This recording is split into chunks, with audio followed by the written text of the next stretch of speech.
use it or handle it wrongly. And if you don't know what marriage is properly, that's part of the reason why we have all the issues going on. So we come here to treat issues, to talk about issues, and we call ourselves family. And this is why it is family meeting. So welcome once again, everyone. Today we are commemorating the International Father's Day. Allow me to put international because it was celebrated all over the world. So it is International Father's Day, and we are also in the month of June, which has been tagged as the men's mental health month.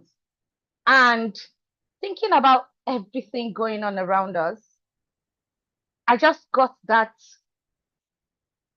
light bulb moment, and the topic came. And so we're going to be talking about the topic that you all already know: the man, his lover, and his mental health. I don't know how many of you have read this book. T.D. Jakes wrote the book, The Lady, the Lover, The Lady, Her Lover, and Her God. And I think it is high time we also put the floodlights on the men. And so I don't mind being one of the first few that would champion putting the spotlight on the men. And that is why we are here today. So thank you for joining once again. Stella, Ukata, thank you for joining. I have two of my guests in the room. So when we have family meetings, we bring professionals, we bring practitioners, people who understand family system, people who understand the human engineering to come and address issues with us. And so for this show, for this evening, I have Mr. Akiropo Akinola in the room, and I have Mr. Israel Anu. I'm going to be reading their profiles so that you understand that they're not just anybody. I'm going to be reading their profile to us shortly. But before then, let me just go through my introduction. So good evening, everyone, and welcome once again. This is a gathering in honor of the Men's Mental Health Month and the beautiful celebration of the Father's Day. Today, we are not just acknowledging the role of men or the role they play as father, as brothers, as husbands, sons, and friends. We're also creating a space, and that is the main thing I want us to pay attention to. Creating a space to honor the hearts behind the strength. We are creating a space to honor the hearts behind the strength of the father, the strength of the brother, the strength of the husband. There's a narrative we've all heard that men are strong, men are unshakable, men are this, men are that. But the truth is, men, they also feel. They are human beings. They feel too. They carry grief, they carry joy, they carry pressure and love in ways often unseen and unspoken. And I hope I'm representing every woman's thoughts in this room. And too often, they are told to man up rather than open up. But today, we are saying something different. We are saying men's emotions are valid. Men are allowed to cry. Vulnerability is not weakness, it is courage. A man in the locker room once gave this profound explanation to what love means to both the man and the woman. So the men's locker room is a community where we have men that are divorced men. So they are the only ones in that room. So we call that community the men's locker room. So we're having a conversation one of these days, and this man came up to say that loving for women is different. And I want you to pay attention to what this man said. We're talking about love generally. And he said loving for women is different from loving for men. And when men love, they turn to providers. No wonder we see them as the providers. They turn to providers. They turn to providers They turn to carer, they turn to security officer, problem solver and all that. But for the women, it is very different, totally different. So tonight, I want us to listen, let's speak, let's heal, let's challenge the stereotype and celebrate the full humanity of men. And to engage in this open conversation, I want to gently highlight the role of the women in the men's life. And I want us to pay attention to every word. Please, if you're here and you're angry, maybe a man did something to you, I want you to forget about what you know about who a man is or what the society has said men are. I want you to forget about what your experience has been. And I want you to pay attention to what we have to discuss today, because that is the only way with which you can gain and your perception would change in line with what this event is all about. So I am saying that I want to gently highlight the role of the women in the lives of men, their wives, partners, sisters, mothers. Please, your attentiveness to the emotional health of the men around you matters. Silence is not always strength. Silence does not always mean strength. Sometimes it is a call for help. And it's on this premise I want to welcome us once again. So right now I'm going to read the profile for Mr. Akinrokpo. And as I do that, admin, could you please spotlight them as I read the profile for Mr. Akinrokpo. Ladies and gentlemen in the room, if you're just joining, welcome once again to the June edition of the family meeting. If you're just joining us, this is brought to you by the Center for Sex Education and Family Life, and this meeting holds every last Saturday of the month. And if you're just joining us, if this is your first time, please, I would love to see you in the chat session. Just introduce yourself, just give us your name and where you're joining in from.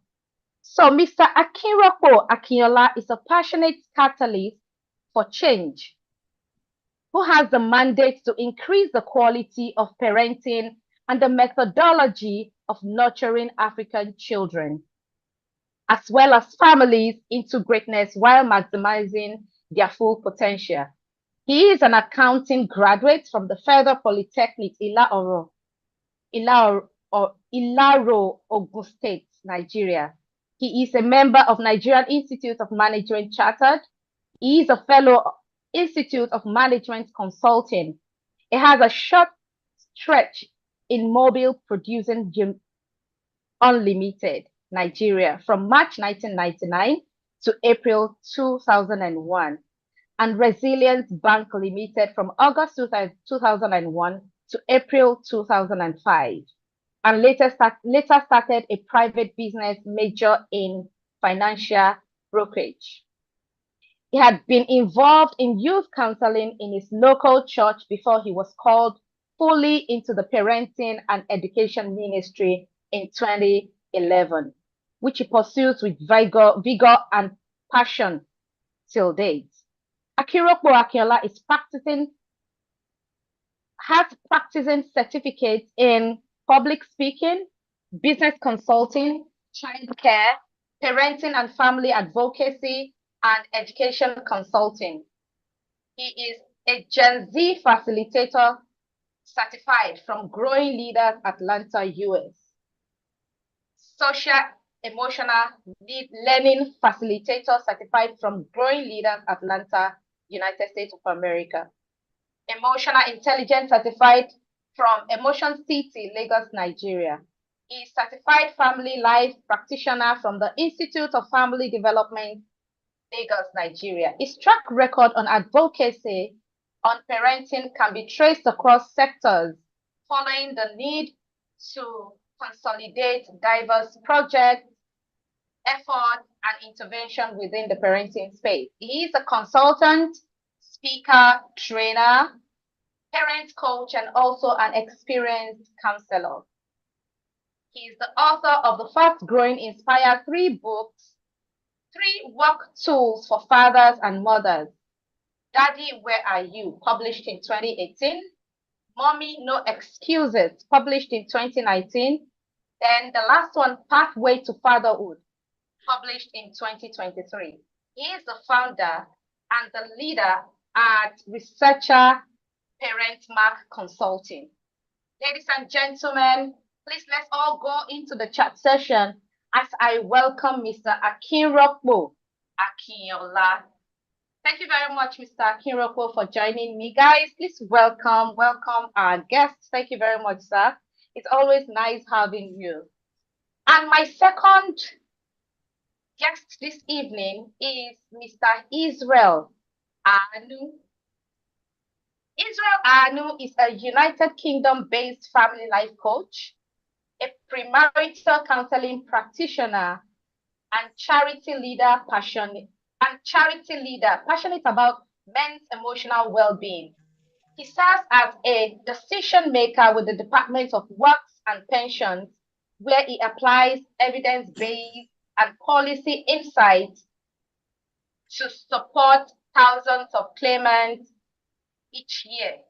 Israel recently completed a PhD on employee voice research that explores how people speak up and find psychological safety at work. As founder of Rare Breed Men Tribe, he leads programs that help African women build resilience, healthy relationship, and community support network.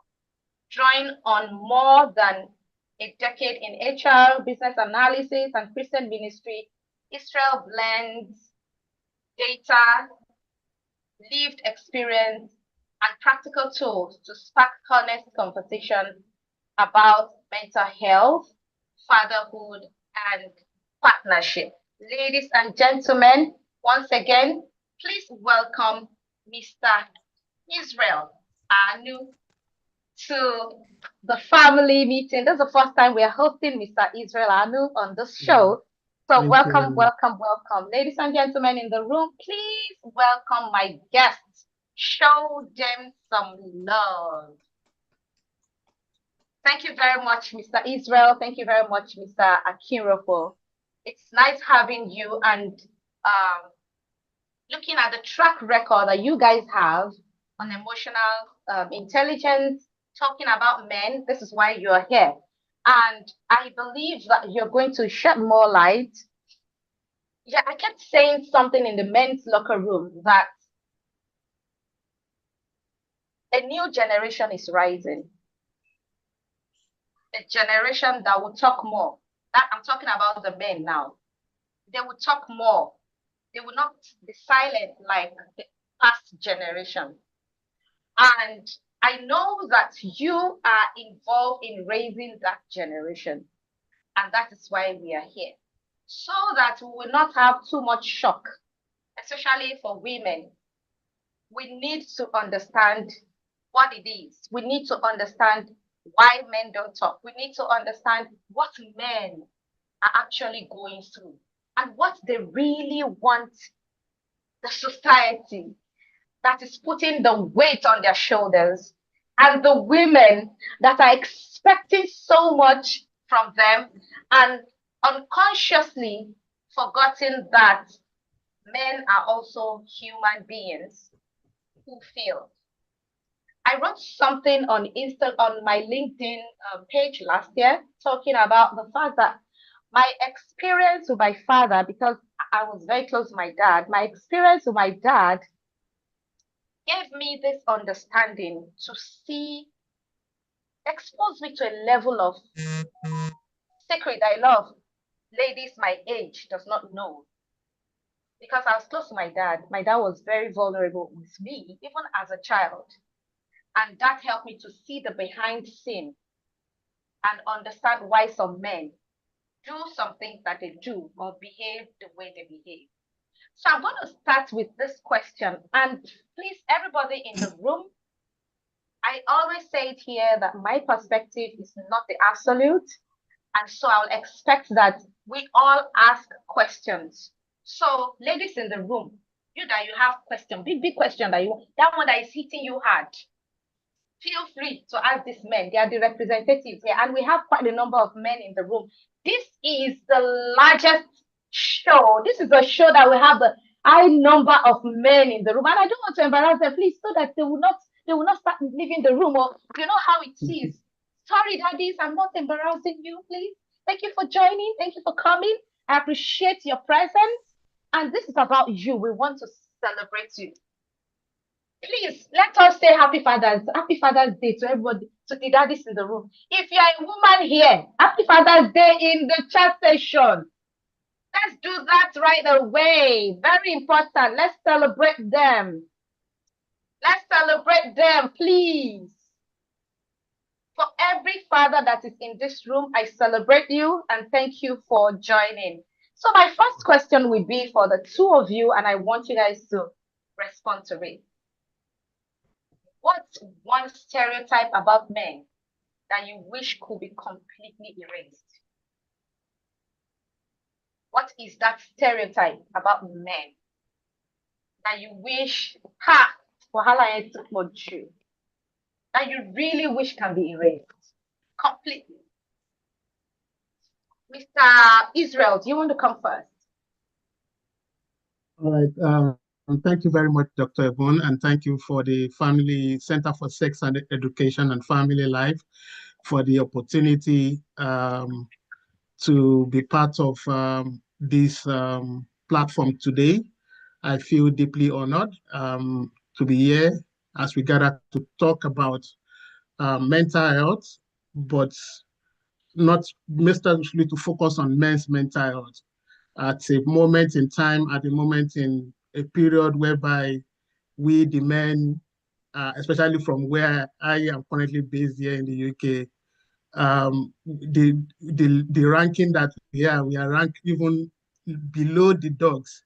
You know, like there was a session we had some time ago that we brought the UK, one of the representatives of UK police to come and sensitize the community, and he was talking about how the ranking women first, after women, after women, children, dogs and cats, then men. And I was like, wow. And, for an environment like that, that's already, puts you below the hierarchy, in terms of hierarchy, down the ladder, is difficult for you to be able to even have a voice, if there is a voice at all. And so, um, the, and that's what happens generally. There's a general social stereotype, as you have rightly said. There's this perspective that has been shared, that we have been brought we have been taught over the years that we men, we are the providers, that we should, we are the providers, we are the man of the house, and we need to be able to meet the needs of everybody and all that, the protector and all that. And the picture this society often paints is quite very tough for men. And so when they want to rise up to that challenge, it's quite very difficult. And if there's any stereotype that we need to address right now, is the opportunity to accept that it's okay for a man to say, I need help. It's okay for a man to say, I cannot do this thing.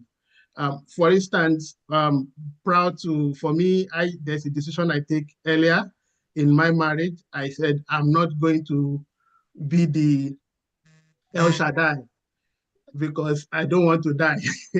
So very young. And so this is something this is a decision I took very earlier on in my marriage. And I said, I will continue to make sure that if there's need for help, I will speak to people and I will ask for help if need be. And that's helped me for a long time. But again, whether you like it or not, we live in the culture, we live in this within certain culture, a certain belief system that has been with us for years. And so it's not easy for us to leave that belief system to now say we want to embrace this new culture that but most especially if there's anything that I want the society to, in terms of stereotype, to live for us, is to accept us, and to accept us that sometimes we might not be that general perspective that you are expecting of us as the provider, as the defender of the universe, as the dad. But again, as somebody who is human, somebody who has feelings also, somebody can be weak at some point in time, somebody who needs to be supported at some point in time, and somebody who, if need be, can when he asks for help, it's okay for that person to ask for help. And so that's for me, I would say at this point in time. Thank you so much, Mr. Israel and Dr. Anu. Thank you so much. That was I love the fact that you came in from that angle of the environment where you live, because the last 2 weeks I have a lot of questions to ask, and I have been doing my findings, talking to people. Maybe what I've done is not speaking with men who are outside the country, that's UK in particular, because we hear a lot of stories and we're wondering, is the government benefiting from marriages breaking? Because the rates at which we hear what women are doing to our black men, I don't know if it is, if this applies to even the whites, like the British too, but because it's a lot. The kind of stories I hear, I'm like, what's happening? Why are they treating the men like that? What exactly is the government benefiting from this trouble? So I like the fact that you came in from that angle, and I like the fact that you say that you guys are not El Shaddai. You're still human. You feel too. You also cry. And so people should not just put you just put you on that pedestal that you are the alpha and the omega, right? Because this is part of the thing. To say you're strong. I mentioned it in my introduction. You're strong. You're the provider. You're this. You're that. So one thing Mr. Dr. Israel Anu is asking us this evening is, women, can you please drop it in the chat? Let's remove the stereotype. Men also cry. Let's drop in the chat section. Men also cry. Can I see us type? Men also cry. Men also cry. They want to be strong for us, but at the point, if there's a time that they don't feel strong again, can we just accept them at this point that, okay, and let them be the baby? You call them baby, and you're still putting pressure, you're still putting weight on the shoulders. Thank you very much, Mr. Israel, for that. Mr. Kiroko, thank you very much. Those women that are obeying, I see that we have the lovers of the men in the room. Thank you very much. Mr. Kiroko. Well, Dr. Ebun, good evening once again. I'm glad to be here again. And to our teaming partners who have made it a part of duty to always be here every month end. We are not taking you for granted. Thank you. Also, I'm meeting Dr. Israel Anu for the first time. Thank you, sir. You're welcome. Thank you, sir. So I'm glad to learn from you. So, Dr. Ebun, thank you for doing this. And I think you do more of men's topical issues than women. And I'm glad that is coming. So I'm sorry, if you're a woman here, please permit me to just, to leverage that and let me just show my happiness in that, because I will tell you why it is even more appreciable to focus on men than women. And I'm just trying to quote and unquote. So let me just put it that way. You see, so far, we have seen a lot coming out from women. back in the day, the culture that our girls were raised, what we were raised with, is the fact the culture focused more on girls. Anything that any girl did back in the day, our parents were also, they were always quick to, to nudge them. Is this how you're going to behave in your husband's house? Is it how you're going to behave in your husband's house? So, and I've never seen anything, around boys. They are never told boys. They never told boys that, is this how you're going to handle your wife, your woman, your wife? No. I've never heard that before. The only thing they will say is, a man that does not have money to take care of the house is worse than an infidel. So that's why you see most men, even now at our age, they go extra mile, whether legal or non-legal, just to make sure that they provide money by all means. And who bears the brunt is the women. Women still bear the brunt of men's palaver. So that's why I want to thank Dr. Ebu for doing this. So straight to the point. So this particular topic is coming at the right time. In the last 2 weeks, I presented a paper to New Telegraph here in Nigeria. And the paper presentation was in 2 series. The first one came 2 weeks ago, then the last one last week. And the title is Invisible Burden, Mental Health Struggle, Societal Expectations of Modern Fatherhood. Invisible Burden, Mental Health Struggle, Societal Expectation of Modern Fatherhood. So when I looked into it, and in fact, I wasn't expecting, the reader's comment as much as I witnessed in that report. Even the editor had to call me that, Mr. Kiroko, I hope you are paying attention to what you are getting online. Some bombarded my email. Those ones who really needed, to get quick response, they bombarded me. I even posted one of the readers' comments in the part 2 of the paper. So in that, a lot of takeaways I discussed in that paper, and I want to discuss a few of them here also. Number one, I discussed in that paper is the fact that we have for long lived with toxic masculinity. We have for long lived with toxic masculinity.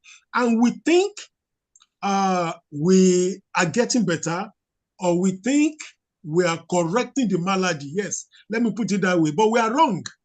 The children, the boys we are raising now, they will be worse than us.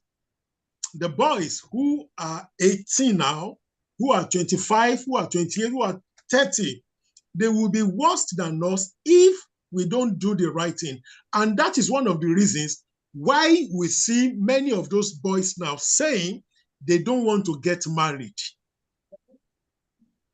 They prefer that self-preservation, the individualism. They prefer to embrace the individualism. Because of this, they don't want to be a victim or whatever the word is given to them. So when we talk about the toxic masculinity, we're talking about harmful cultural expectations that equate masculinity with dominance, emotional suppression, and aggression. Now, society wants man to be man. They want a man, or they want men to have that, the masculinity, that toxic masculinity that I am a man. Yes, what is the problem? I can stand by it. Then the same society that will put blame, that will put men on that, that will throw men under the bus when things are not going right in the home. It is the same society that is not providing any emotional support, that is not providing any therapy support, that is not providing even physical support to any man going through challenges, going through troubles. I've said it here on this program before, that when the bubble bursts, it is the women, our wife, right? that will now carry the brunt of something that we did not run with them. The last time I was here, I cited one example, a particular case in point that I went through. I wanted, to do everything by myself. The only thing I thought my wife was interested was the result. So I went on it head on.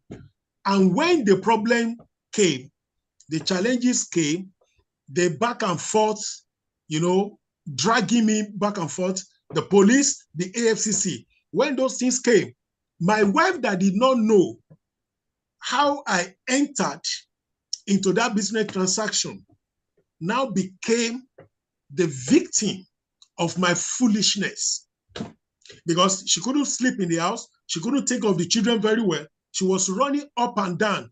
It was during my incarceration, I was now running how the business went on. And she was like, when did this happen? When did you sign all this? When did you hold this meeting? When did you agree with all this? That I was not in the picture. And I began to say, I'm sorry.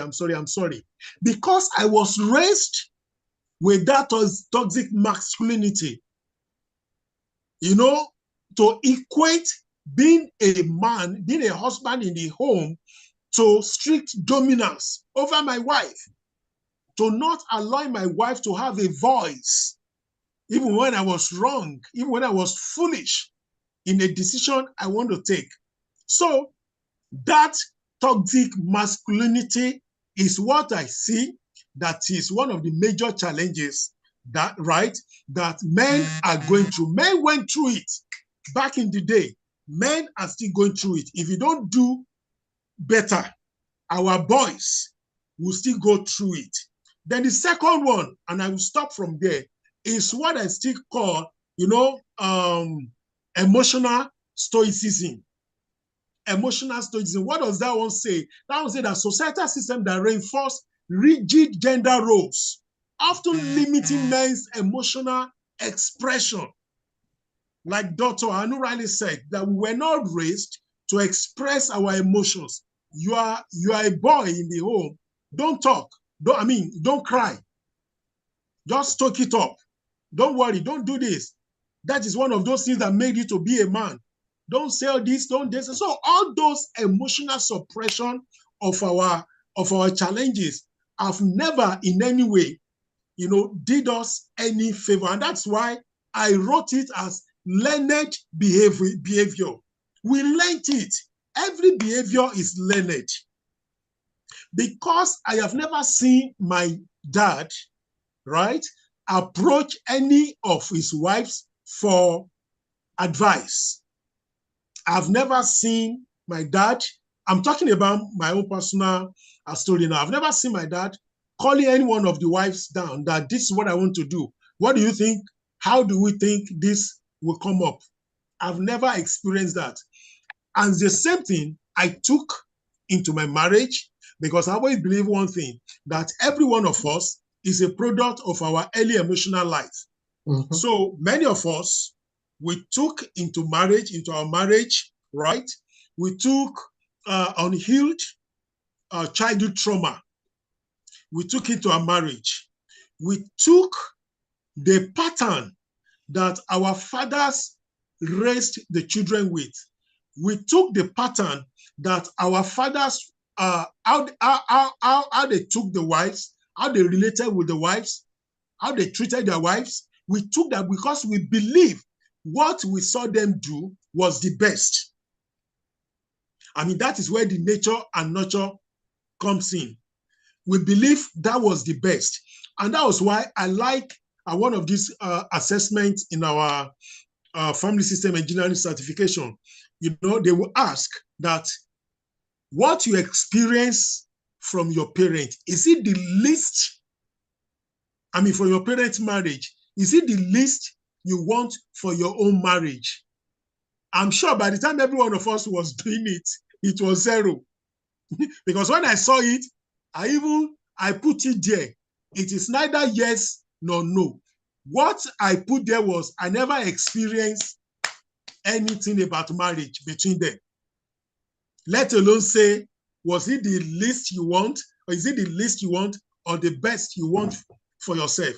So those two things, if we are able to address them very well, I believe we are not going to convey or bequeath to our children all this toxic masculinity again. So let me stop there for now, Dr. Ebun.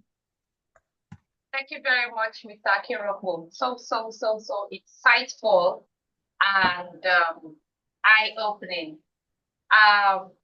You know, when you were talking about the toxic masculinity and how that the generation that is coming, they're going to do worse.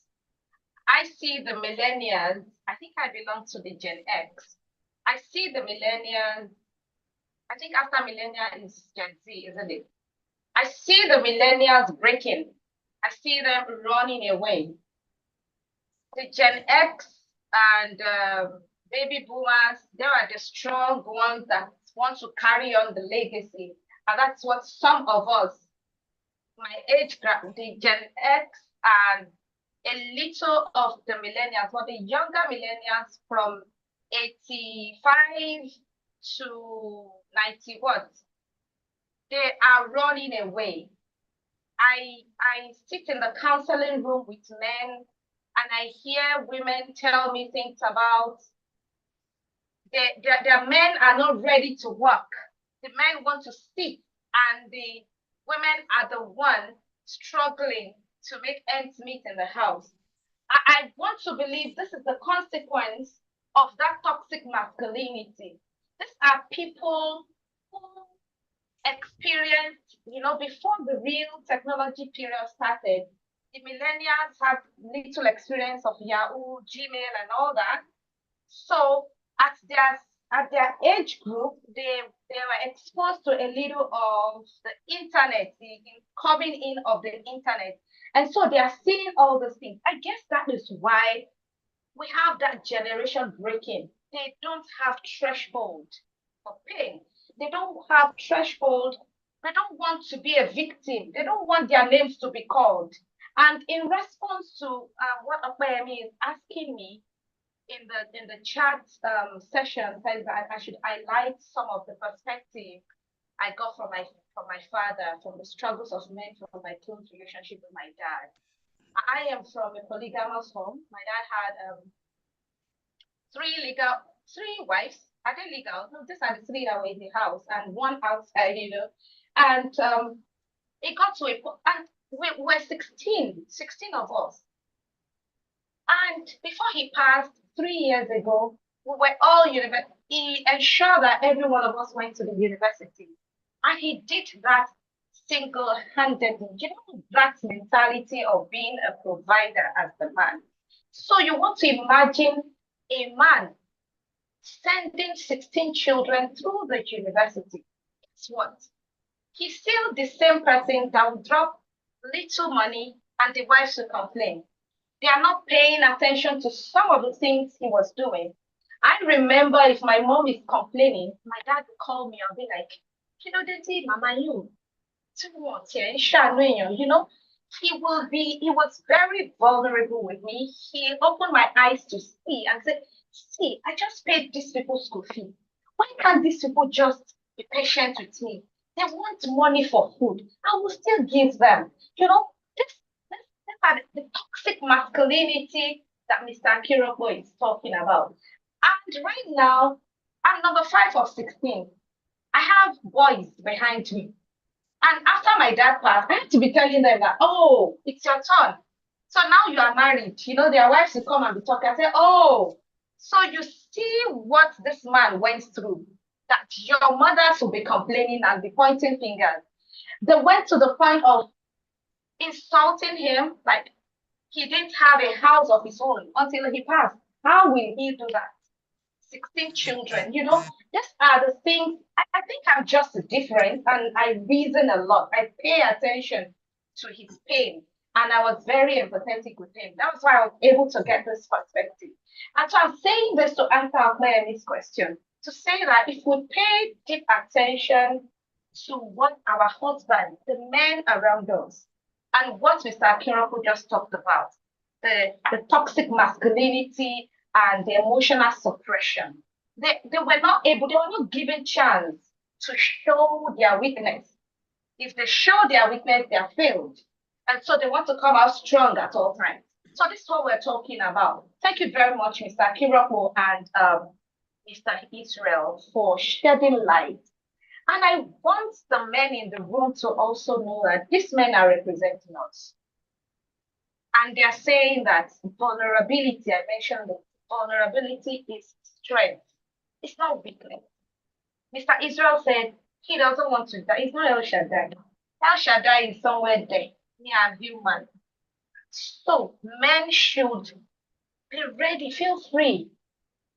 Speak up. He said that. Mr. Israel said that. Ask for help. We are not saying you should talk to people that will embarrass you, gossip about you. I know men don't want anybody in their matter, and so they prefer to keep it. They prefer to keep it. And so I want us to listen. They are not talking because they are practitioners. They are speaking because they have studied this thing. And they are saying men can be soft. And that's the next question I want to ask you. So, Mr. Akira, Mr. Israel, do you feel like there's room for men to be both strong and soft? Is that the room? Is that the tendency for the man to be both strong and soft? You know, there are some that they say, that man is too soft, and so the woman is riding. Is that the tendency for a man to be both soft and strong? Yes, yes, I would say yes, because again, we are, like we said, we are human, and it's not every time we will be that strong enough to be able to withstand certain things. Sometimes we'll be down, and that's why in the Christian scripture it says iron sharpeneth iron, and that's why we have people, our community, our spouses, our family around us to be able to help us when we are down, to raise up us, to talk us, support us and all that. And so for me, I would say that yes, men can be both strong because again, within our culture, we are seen as leaders. And as leaders, we want to be there to be able to, um, look at the weakest link within our community, within our family, and hold their hands up and give them that word of encouragement at some point in time. And that's mental resilience. We need to develop it. We are not saying in this conversation, we are not saying that we want to drop the ball totally and say, oh, we are not capable. No, that's not what we are saying. In fact, the question basically encapsulates what you just shared. I mean, the whole essence of my own perspective is that we sometimes need help when we are low, and we need help. We need that support at some point in time, and when we reach out for that support, it's okay for us, and it should be accepted by the community, should be accepted by the people around us, that at this point this person really needs help. I I recently, I mean, just few months, last month at when I defended my PhD, and as doctor, it was a tough period. From January, I've been doing back to back, trying to tidy up, preparing for the revival and all that. And a night to the revival day, I was so scared, doubting myself, not sure of what um, you know, how maybe I'm going to succeed. You are going to face people judgment telling you whether your job is what a PhD standard or not. And I was just scared. But and at that point in time, I spoke with my wife. She just tapped my back. Don't worry, just go, forget about it. And that gave me that confidence at that point in time to reassure myself. I spoke with my junior sister and said, it is whatever you want that will happen. Speak positively. This is something I do for them over the time when I'm strong. You get that word of encouragement. That is when they are little bit, oh, they need this. I share, I support, I do this. But this time around, I needed that, word of encouragement, that motivation, that somebody to hold me till I entered the room for the defense. I was speaking with my even my supervisor was saying, Israel, you can do it, don't worry, just go and all that. Just so sometimes we are low, sometimes we need that help, sometimes we need that we might not even notice, and so it is the people around us that might even be the one that would notice that we are low and they will be able to help us, and so if we are trying to feel that we are the Superman and that we are the Lion of the tribe of Judah that can handle everything, and that we don't need help, then we might just be left alone to our own mess. And we don't want that when everything has scattered, like you have said, and like Mr. Akiroko said, when everything breaks, when you think you have all the power and you're so strong, and everything falls down on you, everything still goes down to affect the family. It affects your spouse, it affects your children, it affects everyone around you running helter skelter.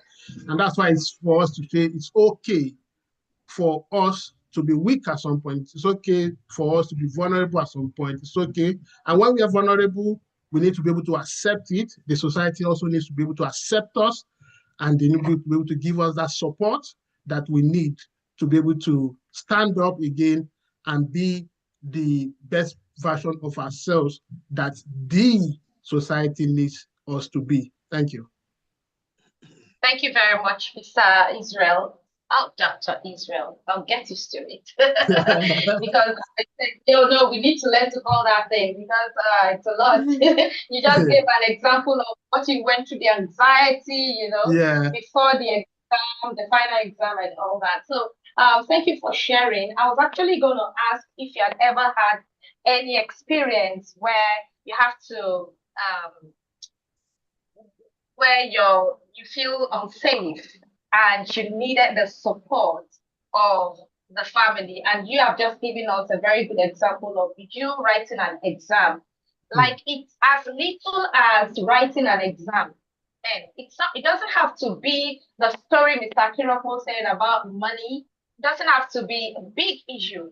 It's as small as I don't have fuel in my tank.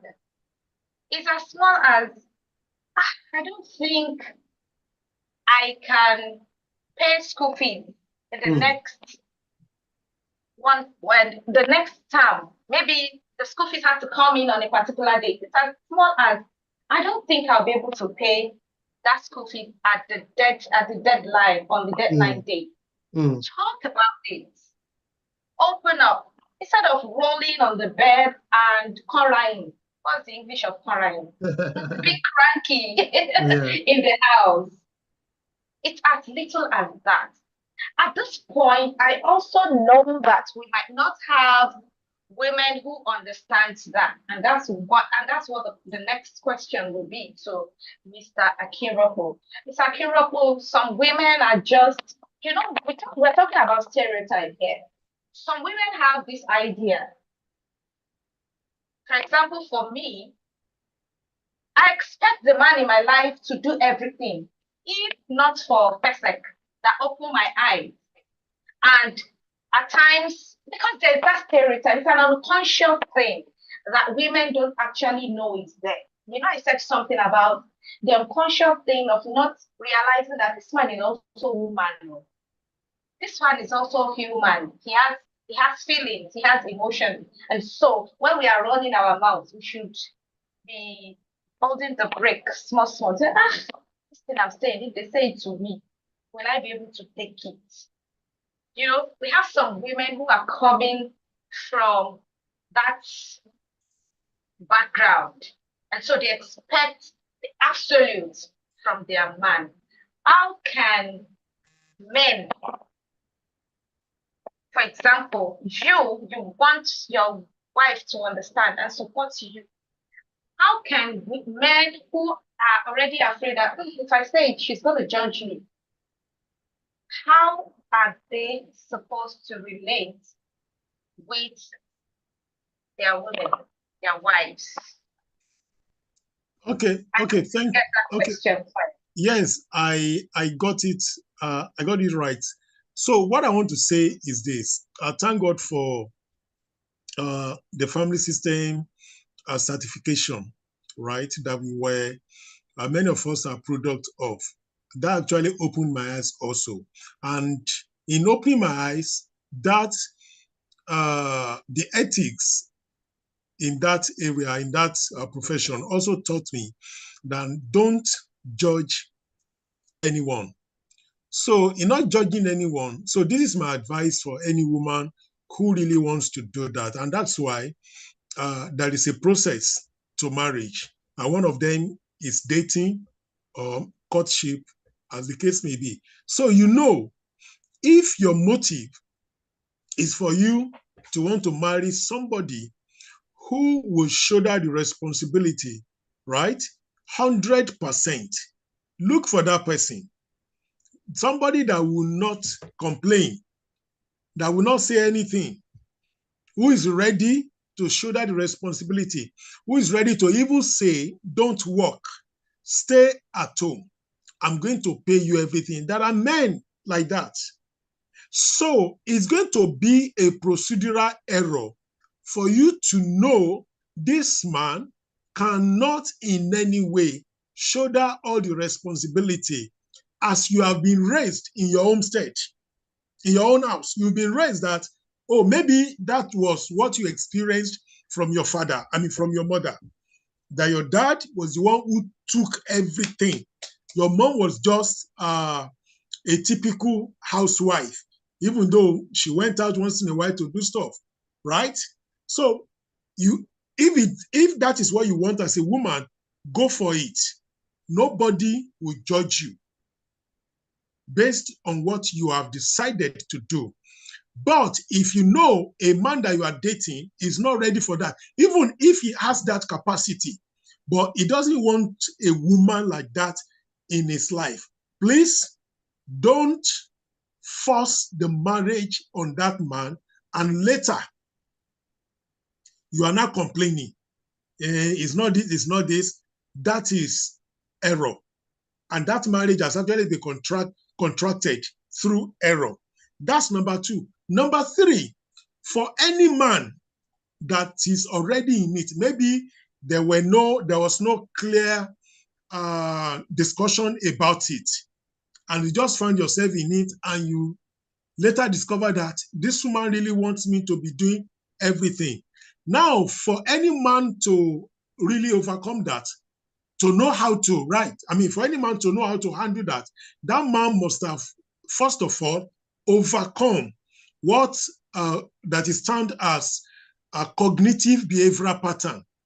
Cognitive behavioral pattern says that when men equate vulnerability with defeat, when men equate vulnerability with defeat, that is cognitive behavioral pattern. So for a man to face that with his wife, you must first have been able to conquer that. Conquering that meaning that your vulnerability is no longer in the hidden. You open yourself up to the family. Okay, honey, I don't have any problem with what you request. I don't have any problem with the lifestyle you want. I don't have any problem with that.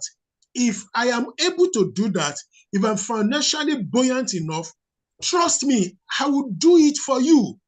But now, this is my capacity.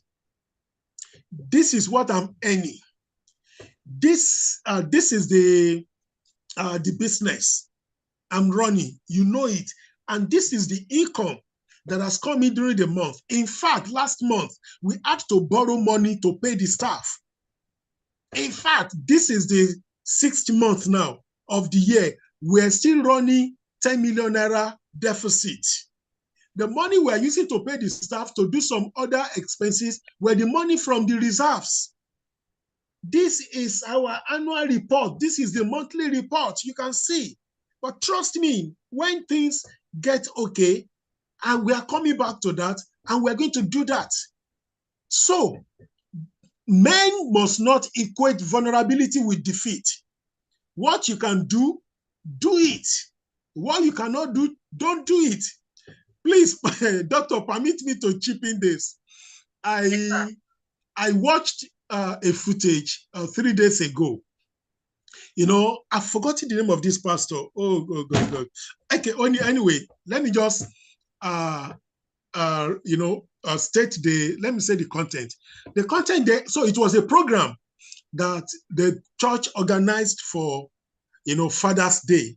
And the man was saying it that the reason why men die young ahead of the wives, the women, is not really because of the age.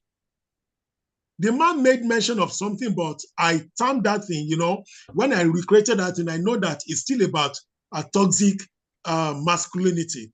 The pastor said, it is the same man that want to think alone, doesn't want to engage the wife. You want to think alone about how to move your business forward. You want to think alone about how to get promotion from work. You want to think alone how to bring the children up. You want to think alone how to take care of your extended family. You want to think alone on how to deal with many of your friends. You want to think alone about anything. You never gave your wife a room in the home. You never invited your wife to the discussion table, in the boardroom, in the family boardroom. You never sought the opinion of your wife. Everything is on your edge. Guess what? When those things begin to come, immediately from age 65, and that is even when you have the grace to get to age 65, that is when those things will begin to call. They will call because you have overworked the brain. You have overworked yourself. So by the time you are 70, you're already saying bye-bye, and the woman is still bouncing because the woman did not send you. The woman didn't force you to limit whatever you want to discuss about, how to train the children, how to get the money, how to do everything. You never involved him. So even I have done some extensive studies about fatherhood, about men. When that pastor said that in that day, I looked at that footage, that message, less than 2 minutes. I looked at it and I felt sorry for my men folks that we have killed ourselves gradually. Gradually, we don't know. The last day of the departure, nothing happened on that day. A lot of things had happened years before that day. So that is, I want to end that with that terminology, which is about, right, the cognitive behavioral pattern that many of us are still living with. We must not equate vulnerability with defeat. What you cannot do, open up. Let them say it. You are not a man. You are not this. It's okay. I am not. Thank you, ma'am. Thank you very much. Mr. Kiroko, how easy is it for a woman to say, yeah, not man enough? And you say, how easy is it for men to just say, but I understand you have said something that if the man will, as much as possible, not equate vulnerability with defeat, then it will be easy. But I want you to respond to that question. How easy is it? Will it not be that we are breaking men's esteem if the woman starts saying, you are this, look at the man next door. You know how women can also be with the words of our mouths. Okay, yes, you are right. It's not easy. It's not easy. I think I just said that. I'm not saying that every man can take that. I don't think any man can take that. I don't think any man can take that. But at a point, it will get to that stretch. It will get to that stretch that you either choose from swallowing your pride and accept, yes, I'm not man enough, or rebuff it and you end your life somewhere else. Something came up. It's not even about finance alone. I think we need to expand it again now. We are getting there. It's not about finance alone. Something came up about a few weeks ago or a month ago where I don't know where that man got it. One doctor, he said that for a man to stay free from prostate cancer, you have to do it minimum 21 days in a month.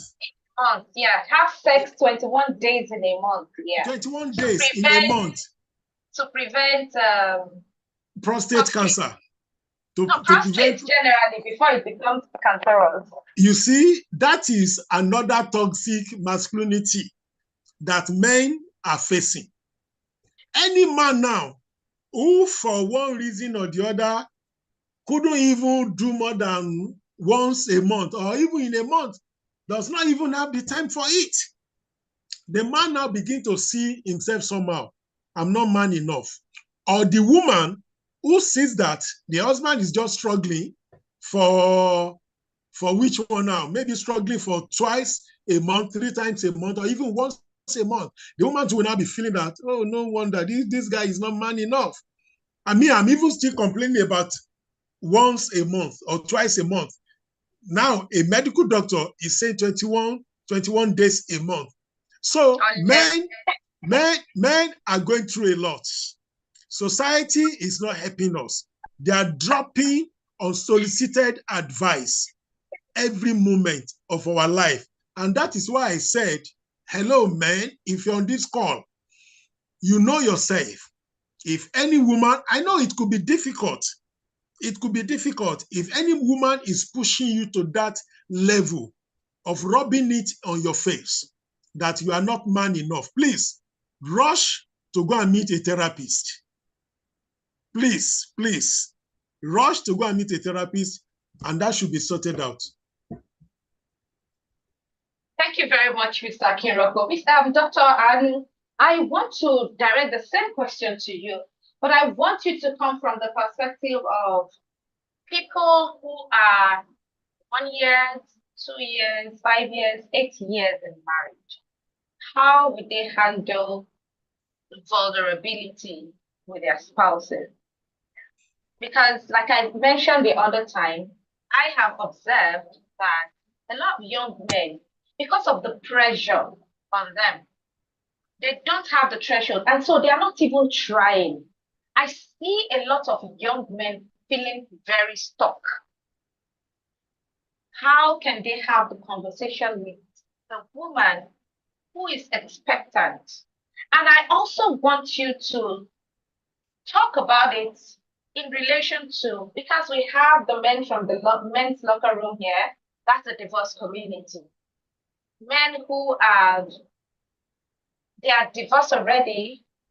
The lawyer is saying, the woman is asking for 200,000. The lawyer is saying, don't give her more than 30,000. Because that's part of the issue we go through for the divorced people. Don't give her more than 30,000. And the lady is angry. The lady is bitter. How do you help the men to have this conversation in an healthy way with the women? Talking about the younger generation. Thank you, Dr. Arnold.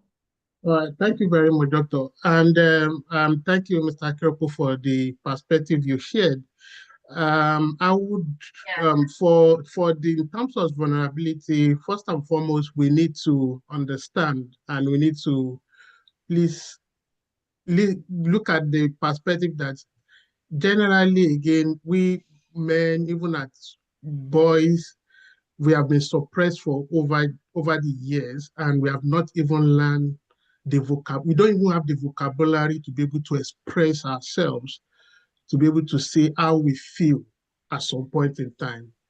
And so even to now tell another person how, to understand you in terms of vulnerability is another issue entirely. And so first and foremost, and that's why sessions like this is helping us to create that awareness And maybe in this conversation, we'll be seeing, some of us will be enlightened, our eyes of understanding, let's go to, will be open, and we'll be able to see that there is a gap there. Oh, maybe this is what I'm struggling with. I know I'm struggling. I know I need help. However, maybe I don't understand why I'm not able to reach out for help until things scatter or ends up in a bad way. You understand? So we need to first understand that over the years, we are not brought up to talk. We are not brought up to share our experiences, our feelings. I just recently, what I try, I'm struggling to tell, I mean, based on the training we've had from FSC, is to encourage my son to say, and because I also understand um, one of the courses I did earlier here is child development and all that. And basically all this thing is giving me basic understanding of, how a child is growing up, the developmental stages, the emotional um, things they go through, and how you should be able to help them in that process as a child. Because again, we are at the top when they become men. That's when the trauma starts coming up, and we start seeing the result. However, it's from childhood we've those belief system has been imputed in them, and we just want them to now manifest differently when they're growing up. And I don't think that is possible. And so I think the first step as parents is to help the boys at this as they grow, as they are growing young. I mean, as they're growing right now, to be able to help them create a safe space for them to be able to express themselves, to be able to be vulnerable, to be able to share their self. If they want to cry, let them cry. Maybe when my son wants to do something, they know the language I say. Maybe this. I say, congratulations. At least you've learned this. You've enjoyed this. Be free to be able to express yourself. If you want to play, play. If you want to jump, you want to jump. You just be sure that you have not. If you don't listen, congratulations. You've learned a lesson from there. That kind of thing. So these are the language. When we now see the result at the married level, or this thing that as partners are not able to talk, or you want to share how vulnerable, it's because they don't even know how to talk. So again, we are not going to now keep crying over speak me that, because we are not brought up in that way, we did not develop in that way, and so shall it be, we will now remain the same. And that's why some of us, for me also, my first coming to FSC was not because I want to become a coach, was because I wanted to upgrade myself, to be able to understand myself, to be able to learn how this, this for myself and for my marriage. And so we also need to encourage young people who are in married couples in relationship, about to get married, to search for knowledge, to be able to, in the process of searching for knowledge and getting knowledge, they will be able to have the right vocabulary and the right perspective to be able to share with their spouses or those who they are in relationship with. That's that from me. And because in the process of doing that, you'll be able to understand yourself more, and you'll be able to tell the other person how you want to be treated, or how you want to be accepted, or how you want to be supported. But if you don't first know who you are and understand yourself, and that only comes through knowledge, that comes through enlightenment. And if you don't do that, it will be difficult for you to be able to even expect anything from another person, or the quality of what you'll be expecting from your partner will may not meet the expectation that you are, because you are not using the right vocabulary to be able to express that. Again, when you have done that with yourself, and you have tried as much as possible to know who you are, and is to also carry your partner or or along in the journey. You cannot be up and the other partner be down, and you expect that they will come to the same reasoning as you are. So one of the things I do is, sometimes I do the registration for my spouse also, to be listening, or to join, or to participate in it, to be able to see where I'm coming from, so that by the time I'm sharing my perspective, she has that understanding from where I'm coming from. You understand? And so we don't leave them at the back and expect them to have the same assume that they will understand. So knowledge gap needs to be closed, you know, in the process of in trying to be able to who you want to be vulnerable to. They need to be able to understand so that by the time they open their mouth, they are not going to be judgmental. They'll be able to know the right kind of words to be able to support you at that point in time. And so for me, these are some of the things, and I see that in our community, in the men's group that I support, when partners come and men come and talk about how issues that are happening within their destiny, these are issues that come to bear where the spouse does not understand what is really happening to the man, and even the man himself does not even understand what is really happening to himself to be able to share with the partner and to be able to get the necessary support that they need. And so for me, like I said, and maybe generally is first and foremost, growing up, we were not socialized to be able to talk or express ourselves. We don't understand, but we cannot sit down and be crying over spilled milk. We need to own up to our responsibility to learn and unlearn what some of these things, true knowledge, gain knowledge that is good knowledge that will help us, not from TikTok short videos, but through proper institutions that will put us right. You get? And from there, we also need to carry our spouses around, people around us around, to be able to listen to what we are listening to. And so by the time we are vulnerable, we are able to, they might some even see it in us even before we talk. One of the things that happened to me last year, even during my distance, is because um, I didn't even notice. I didn't even notice that I've been dropping the ball. But I knew that I was in the right space of mind. I knew that things were up. I'm not meeting up to the expectation. I'm this kind of person. I'm there for you. I'm organizing programs. I'm doing this. All of a sudden, I just want to be on bed, just tired of going out. I'm not the kind of person that are doing program. I don't want to be interested in everything. I just lost interest.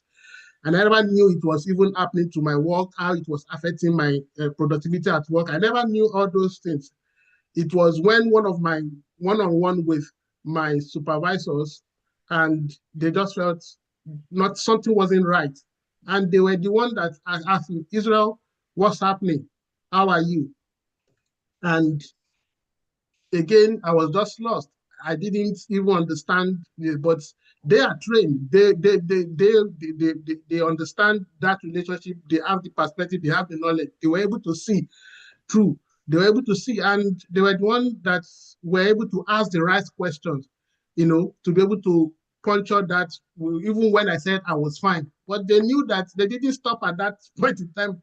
Because again, that's some of the first thing that will be asked. Are you okay? You say, yes, I'm fine. But it's not because he's fine. It's not fine. If you probe further and probe further, you will know that it's not really fine. He just doesn't have the vocabulary to be able to express himself or how he was feeling, how things are happening today. And so they probe further, and before you know it, I never knew that, and they were the one encouraged me to seek help, go and see the GP, that is the doctor, see the GP, and from there, from GP, I had a couple of sessions with the mental health team and all that, and I had to take 6 months off, 6 months off my program. That's this, get the needed support and all that. Why? Because those people, or the people I have relationship with around me at this point in time, my supervisors have the knowledge to be able to know that I'm at a vulnerable state. So sometimes, even though we might be vulnerable, the people around us might not have the knowledge. And so even this program, I shared it to people around me. That's how I do, just to carry them along, because you never can tell who would be of help to you at any point. But if you surround yourself with people, the quality of the people around you will determine in your day of help how they are able to help you. And so that's one of the things, that's the perspective I'll be coming from. Thank you. Thank you very much, Dr. Israel Anu. I really appreciate that perspective which you came in from. And this is to buttress what he has said. He has said a lot, but just to buttress what he said. Growing up, I think it was Mr. Kiroko that mentioned when he was talking the other time that the female child, we all know how we do it. You better sweep that floor well so that because when you get to your husband's house, you will not be sweeping like this. If you don't wash the plates well, when you get to your husband's house, is this how you'll be cooking? You know, all those things. This were conditioning. It was done in an unconscious way that prepared every woman for that life.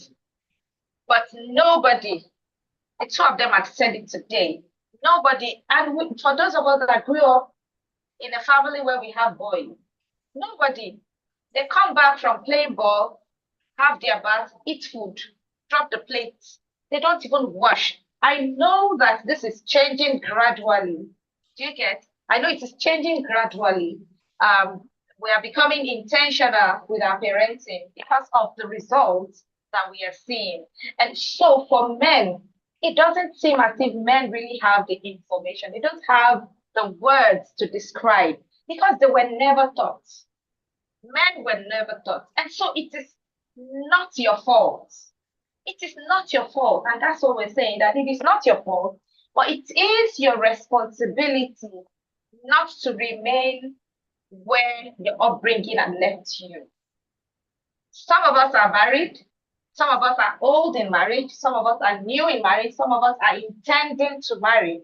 If you check the way you were raised, and you also know that it's not really helpful. Mr. Israel has said it. Let's seek help. Let's seek support. That's what we mean by vulnerability. Let's open up, even to our spouses. Let's open up. I have heard a man say to his partner, his girlfriend, that see, or I think they just got married, to say that see, all these things you're saying, they are new to me. I was not raised like this. But I'm willing to learn. That is vulnerability. Trust me, there's no woman that hears that will do aha, like Mr. Kiroko said. No woman will hear that and will want to spite you or make jest of you. They will also understand. Please, let's be vulnerable.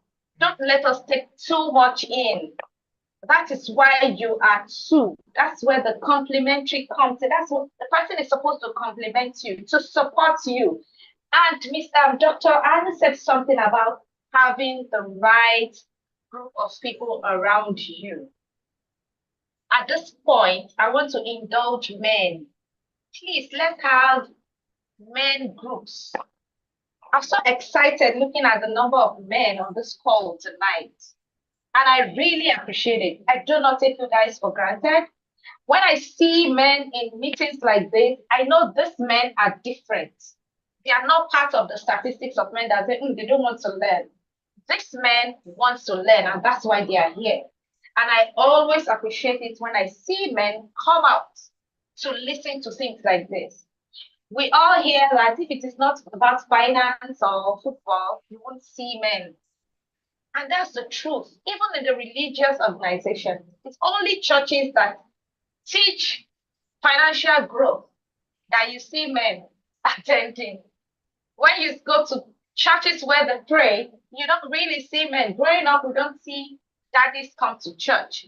And when they come, they have their newspaper with them. That's the way we grew up, right? So men, let us have, and I'm challenging Mr. Kiroko. I know Dr. Israel Anu has a rare men group. And at the end of this call, they are going to be dropping their numbers and handles. Let us reach out. Let us reach out to people. Let us have the right men, right friends, right male friends around us. This will help us. I mentioned when I was reading my introduction the other time that a man on the in the men's locker room talked about the fact that the way men love is different from the way women love. And because of, so he listed the way men love is they love by being a provider, the security. You know, they just want to be in charge. They want to be the one that will shoulder everything. And that has deprived a lot of men from seeing the way the women love. So I'm going to read what the man wrote. This was from the men's perspective, and I bet this is an intentional man who paid attention, and that was why he was able to. You know, when he listed this, I was intrigued. I was like, oh wow! So some people can actually pay attention, and I want the men in this room to listen to what I have to read. I'm actually reading directly from that chat. He said, the women inspire, they speak life into the man they love. They create a safe space emotionally and spiritually. They encourage, they heal, they remind him of who he is when he forgets. Their love isn't always loud. They don't make noise about it, but it is felt in the small, consistent things. They might not have plenty money to support you, but their love is felt. The woman's love is felt in small, consistent things. The check-ins, the quiet prayers, the acts of service. When women love, they invest their hearts and hopes. They see the potential and stay to help it grow. But men who have the toxic masculinity might not see this. You want to do it, and she's looking at you. So if you have not taken time to think about this perspective about the woman, there's this perspective to the woman. It gets to a point the woman just keep quiet and they are watching you because you are telling them, I can do it. Because you are not emotionally sensitive, because you're trained to suppress your emotions. Suck it in. Don't cry. But I bet it, if you show your wife that at this point, honey, I'm not strong. I don't even know how I feel. And this is what we are saying about vulnerability. Vulnerability is strength. We don't want men to die. We don't want, because somebody told me, I think it was 2 weeks ago, because I started this conversation about men's mental health last month, and I kept talking a bit like that, asking questions. And somebody said, do you notice we have more widows than we have more widows than widowers? I said, uh-huh. Then I paused to think about it. That means we have more men dying than we have women dying. And we don't want our husbands to die. We don't want our men to die. We want them to continue to be the strength, to be the provider that they have promised to be. But they can't do that. They can't achieve that if they keep holding things, suppressing their emotions. I listen to, and this is to the women now. I listened to a conversation, a men's conversation like this, and the guest on that call was saying that, let me tell you something. When a man suppresses, and I'm going to ask my guests to also talk about it. When men suppresses, if you are the woman in the house, you're causing trouble, you're making them feel uncomfortable and all that, and they are silent, don't take their silence for full. Now they can't hit. In those days, men will beat their wives. In the days of our great grandfathers, they will beat their wives. The woman was put together straight. They can't hit their women. So they take to different vices. Some of them take to going to clubs. People take to drinking. And this infidelity we talk about is because the home is not conducive. So if you don't allow them to open up to you, ladies in the room, if you don't allow them to be vulnerable with you, if all you do is to say, look at you, are you calling yourself a man like this? There is another way to let it out. And that is the beer thing, going to clubs, going around with younger girls. And you can't complain. You can't complain because they need to let it out somewhere and somehow. They can't continue to suppress it. They need to let it out. And with what I have said, Mr. Kirako, what do you think about it? The outlets. What are the outlets? I just mentioned drinking, going to club, humanizing, and all that.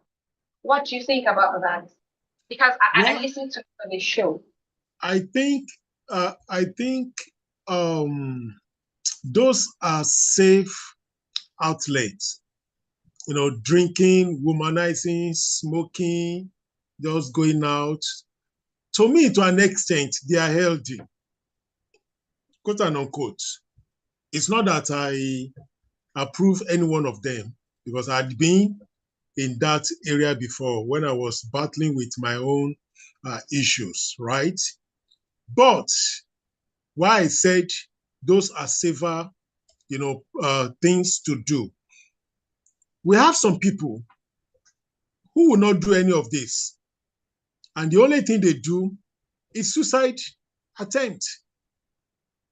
They just go for it straight. They won't know. And that's when somebody will not be saying, but hey, we spoke yesterday now. We didn't know it was going through all this. So, that's one of those ones, those outlets that are not safe enough, they are toxic, they are deadly. And that's why, and I like when you said it earlier on that you are appealing to women that they must also provide, a having whereby a man can feel safe, even when he opens up about himself, his vulnerability. You're not going to take my vulnerability for granted. You're not going to ride me because of my vulnerability. You're not going to expose me, to your people because of my vulnerability. So vulnerability that I've opened to you remains so in the house. So, when I began to open up my own vulnerability, I think that was because I knew what I went through in the year 2008, 9, 10. And I realized that I had injured myself a lot. Then from 2013, I began to open up to my wife, to my children about issues I have. When things are not really going well, I open up to them. And to God be the glory, my wife has been supportive. She never in any way use my vulnerability, right, to my disadvantage. The same way with our children. They will even try to, protect us more, protect me more, especially me as their dad, because a lot of things that challenges that I went through, we thank God that we are still standing. So one of them, our daughter used it as a case in point in her school. And even her dean was like, is this your dad available here? Why is he? Can I talk to him? So that is how, how the household now the woman now taking charge. That is how they can really support the man in the house, support their husbands to make the home safe enough for them to open up, to open up on their vulnerabilities. Smoking, womanizing, drinking, those are bad, but they are not as bad as a man who doesn't do any of these ones. When a man doesn't do any of these ones, when they think to an extent, they will rather want to take their life. So you said it all. Wives, women, please provide a having whereby the vulnerability of your husband will not be something you're going to use to his disadvantage, but where the two of you will come together and brainstorm on the solution on how to save it. Thank you very much, Mr. Hiroko. That was a beautiful one. Suicide is another outlet. Suicide. Before I came on this call this evening, I already have a married man telling me, I'm just tired. I want to go. I was even joking. I said, where are you going? He said, I want to die. I said, you can't die. Just wait for me before you die. Let me finish this meeting. Then I will come back to you. This is happening. It is the truth. If they don't beat you, they don't hit you, they don't take to drinking, they don't take to womanizing, they don't take to clubbing. Some also use football, then suicide is the next one. So please let's break that habit. Mr. Dr. Anu, Priya is asking a question in the chat session. She says, sir, what do you do if your spouse is the one that doesn't go for knowledge, but it's only after his work? All he does is to Facebook, do TikTok, but doesn't try to acquire knowledge for growth. He believes it is only Jesus that he can listen to. And you know that he has the potential to be great, but he has refused to grow. Note that you have been extending grace to him. You don't nag at him. Implement what you're learning from the knowledge you're getting yourself. You just let him be. What can you do? Thank you very much, Priya, for the question. And you are also being Adenka, that's my wife's name. So I will try to answer the question. I hope it meets. And well, it takes two to tango. It takes somebody who is willing to change. You can't take a camel to, you can only take a camel or a horse to the river. You can't force them to drink from the river. And so no matter how, you also just need to be patient with them because again, like I've said, this is not, the result you are experiencing right now is not the issue. They are, these are be a result of, belief system he has held on for a long time.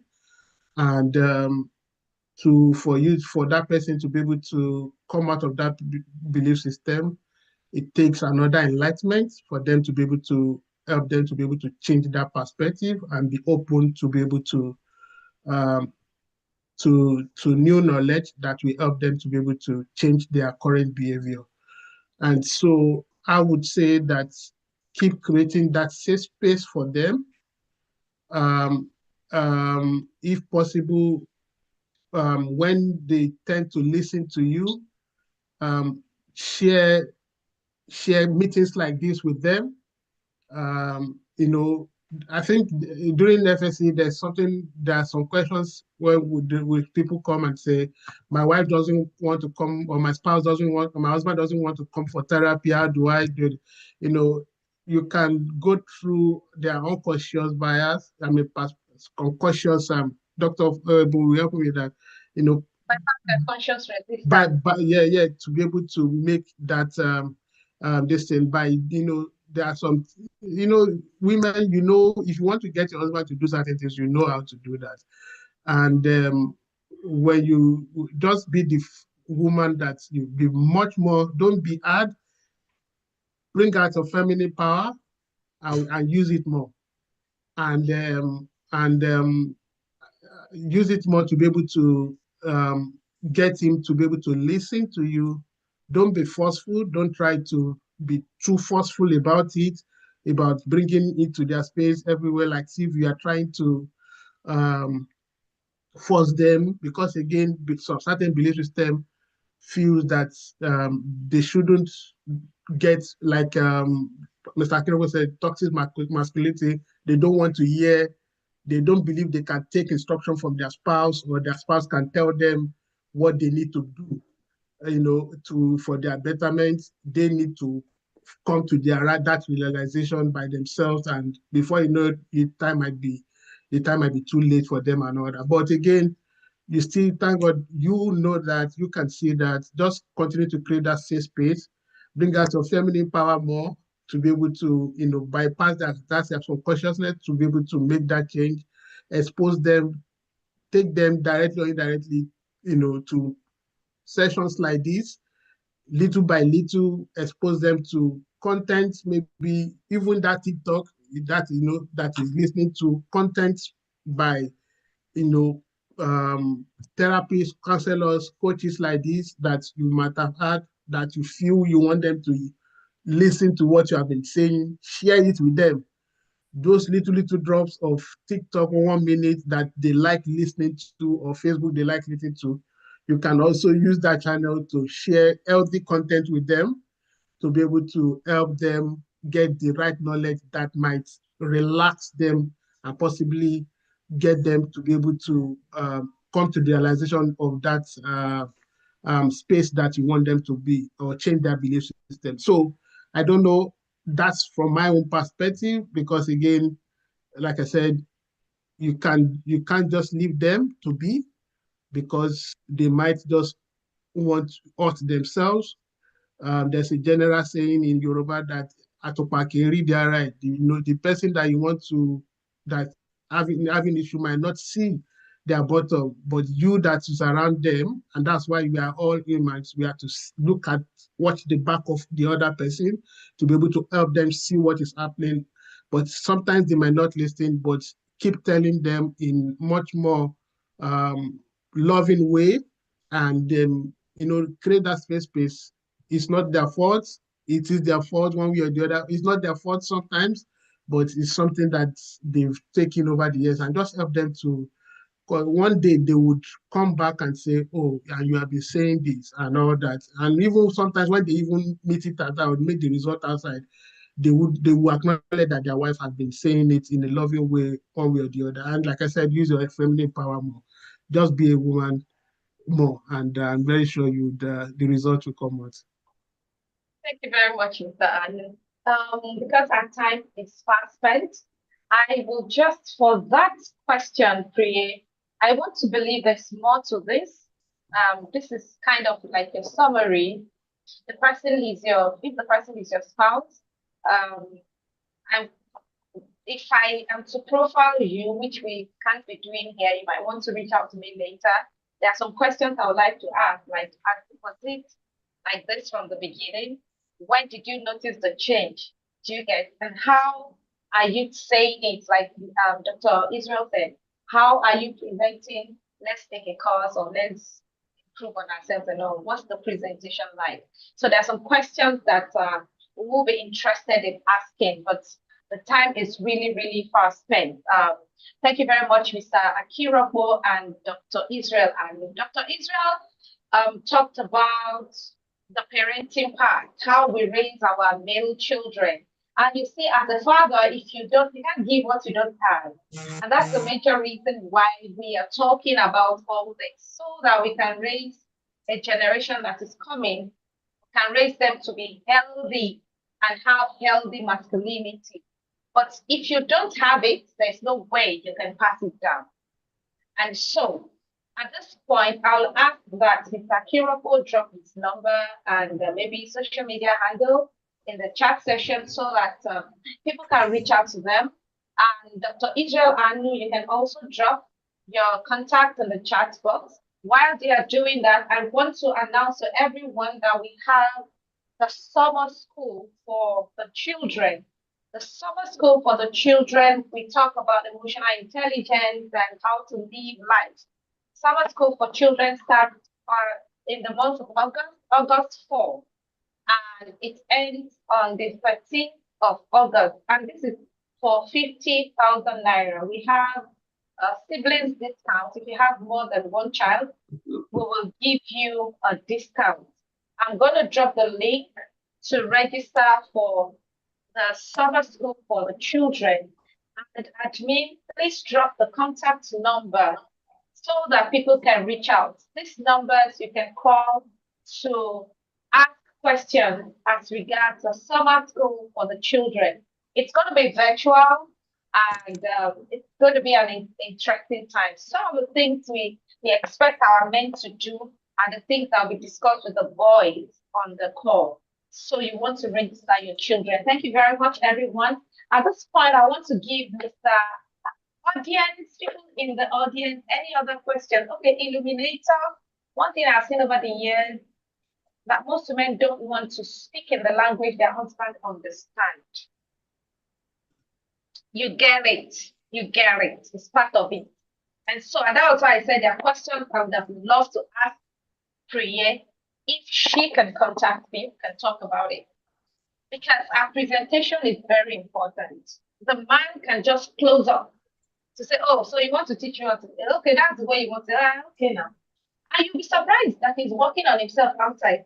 But because you are there, he'll be scrolling TikTok just to make you feel, just to get you really, really angry. And you too, you'll be going up and down, and you'll be talking, and you'll be talking, and you'll be angry, and you'll be talking. You know that thing, how Yoruba women do it. They'll just be talking and be talking, and he'll be scrolling TikTok. You jump from TikTok to Facebook just to make you feel, just to pepper you. And you'll be surprised that he's doing something about himself behind. Do you get? But see, there is a method. Speaking the language that they understand is very important. Just so we've been talking about. Even though it's not the best, that's what Mr. Kiroko called toxic masculinity. It's not the best, but that's the way he understands it. Because you are also treating this issue the way you understand it, using the language that you understand. So you want to consider, you want to ask yourself a question. Has it always been like that? Has it always been like that? What happened? At what point did he start doing that? At what point did he start not listening to you? Right? So thank you very much, everyone. At this point, yeah, Mr. Akirapo, your closing remark as we round up. And please, if you want to reach out to me, I'm also dropping my contact. I work with men. I work with people generally. I'm an integrated coach. And just feel free to reach out to me on this contact, on this number, through WhatsApp if you want to reach out to me. Thank you very much. Mr. Akirapo, I yield the mic to you. Yes, thank you, Dr. Ebon. Thank you, Dr. Israel, and everyone who has been part of this show event today. We appreciate every one of you. So my parting shot is, I want to encourage every man to please do away with restrictive gender norms, those unwritten rules and regulations, that boxed you, that have boxed you to a corner over time, such that you are expected to behave in a particular way at the detriment of your well-being. Your well-being is most important than anything that your ancestors have bequested on you. I've said it here before, and I've said it in many fora, that all of these rules and regulations, traditions and customs, the way to talk, all those things that our ancestors bequested to us were not without the input of our ancestors. Most of these customs, traditions, and way of life came into being as a result of some things, events that took place at that particular time. So years after, 50, 100 years after, those events are no longer available, are no longer meaningful to us now. So why still living with those culture and traditions? So please, I just want every man to really scrutinize himself and look for a way to do away with all these restrictive gender norms, that you have to behave in a particular way that affects your well-being. Any behavior, any norms, regulations that affect your well-being should be thrown out like a travesty of justice, just like what lawyers will say. Thank you once again. Thank you very much, Mr. Akirapo. It was really, really nice having you. And we'll still have to bring you back again because we're going to be having more conversations around men. Thank you very much. I really appreciate it. Thank you. Dr. All right, thank you very much. I would say that to men here, it's not unmanly to need help. It is not weak for you to cry. It is not a betrayal of masculinity to say that you are struggling. I want to encourage you to speak up, talk to your partner, call a friend if need be, seek the help of a therapist or a counselor if need be. I know I just want to be able to ensure that you are not alone. Silence does not protect you, it only isolates you. And so please, let's continue to help one another. To the women in the space right now, please continue to be the support that you need to be to your spouse. Let's create a safe space for them to be able to have their say, to be able to share their vulnerability with you. Let's continue to teach our couples how to communicate emotionally. Let's continue to raise boys that we feel safe to be able to talk. And let's continue to create homes where love is not just romantic, but restorative. And finally, I want to say thank you to the Center for Sex Education and Family Life for this opportunity, for this, to be able to share this perspective. And let's continue to speak life into our men, not just during Father's Days and Men's Mental Health Month, but every day, because whether we like it or not, a healthy man will build a healthy love. Thank you very much. Thank you very much, Dr. Israel Anu. A healthy man will build a healthy home. And if we have more healthy men, then our society will be at peace. Thank you very much, everyone. Please celebrate the men in your lives. Let's treat them with empathy. Now we understand where they are coming from. Now we understand why they do some of the things that they do. It's not their fault. And men, it's not your fault, but it is your responsibility. We already know that the way we were parented was not the way we were brought up, our upbringing. The way we were, I don't know if that English is correct, parented was not correct. We saw the wrong things growing up. And that's why we are where we are. This, as we have talked about, the mental health, the breakdown, the depression and all that, and the consequences of our upbringing. And we want to do it better. Our generation wants to do it better. We want to pass down the right legacy to the coming generation and to our unborn generation. And we can only do it if we get the right information, because we cannot give what we don't have. So please, men in the room, charge you to do something about that thing you know that is not right. That thing that you know is not making you happy. You look at your son, they don't even know the questions to ask. I remember when I was still teaching in the school, and the boys, I think I've actually been doing this thing for a long time. I think I had a boys group and we're talking about masturbation and all that. And one of the boys, we're talking about masturbation, wet dreams, the morning experience that boys do have.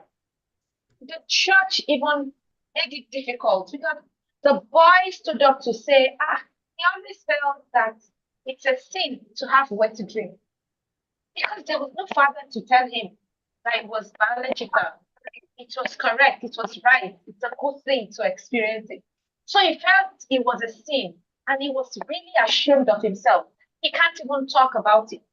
Every time he experiences it, he goes to God and says, God, I'm sorry. And he starts praying for forgiveness because he does not have a father that is mentoring him. This is what our boys are going through. And I want to know, I want to believe that some of you know what I'm talking about because nobody taught you. Nobody told you all these things. If we didn't do biology in school, some of us will not even know it. And so these children, they have a lot of confusion in their head. But if you have healthy fathers, they can help the children to grow healthy. And our generation unborn will enjoy it. So thank you very much, Mr. Akirapo and Dr. Israel, once again for joining me. I want to say thank you very much for everyone who are with me on the show. And this is the end of the June edition of the family meeting. Looking forward to having you again in July, where we'll be treating another